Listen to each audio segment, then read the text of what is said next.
નમસ્કાર દર્શક મિત્રો, ગુજરાત ડિવિઝન ન્યૂઝમાં આપનું હાર્દિક સ્વાગત છે। સમાચાર છે, મોરા ગામથી મહુડા ભરેલી પિકઅપ પત્રકાર દ્વારા સંજલીમાં ઝડપાતા તંત્ર સામે અનેક સવાલો ઊભા થયા છે। મહુડાના જથ્થા સાથે પિકઅપ ઝડપાઈ, ચાલક ફરાર।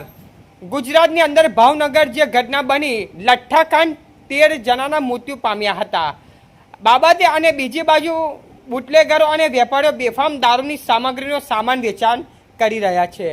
દાહોદ જિલ્લામાં દારૂબંધીના અમલ વચ્ચે મોરા ગામ વિસ્તારમાંથી મહુડાનો જથ્થો ભરેલી એક પિકઅપ ગાડી નંબર GJ20X4144 ગાડી ઝડપાતા સમગ્ર મામલો ચર્ચાનો વિષય બન્યો છે। મળતી માહિતી મુજબ પિકઅપમાં મોટા પ્રમાણમાં મહુડા ભરેલા હતા, જોકે પિકઅપ ચાલક ગાડી ઇસ્સર પર છોડીને ફરાર થઈ ગયો હોવાનું સામે આવ્યું છે।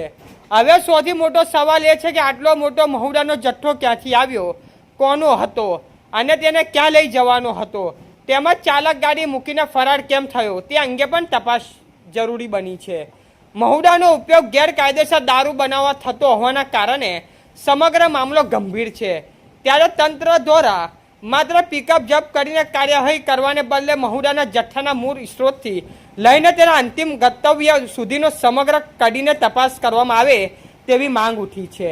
પિકઅપના માલિક, ફરાર માલિક, મહુડાનો જથ્થો આપનાર અને જ્યાં જથ્થો પહોંચવાનો હતો તે સ્થળ પર તપાસ કરી આ સમગ્ર મામલા પાછળ કોઈ મોટું નેટવર્ક છે કે કેમ તે બહાર લાવવાનું જરૂરી બન્યું છે। દારૂબંધીના અમલ વચ્ચે મહુડાની હેરફેર અને પિકઅપ ચાલકના ફરાર થવાના બનાવે અનેક સવાલો ઊભા કર્યા છે। હવે તંત્ર આ મામલે કેટલી ઊંડાણપૂર્વક તપાસ કરે છે અને સાચી હકીકત બહાર લાવે છે તેના પર સૌની નજર છે। રિપોર્ટર દિલીપભાઈ સંજેલી। સમાચાર જોવા માટે ગુજરાત ડિવિઝન ન્યૂઝ ચેનલને like, share, subscribe, bell icon press button દબાવવાનું ના ભૂલશો। ધન્યવાદ।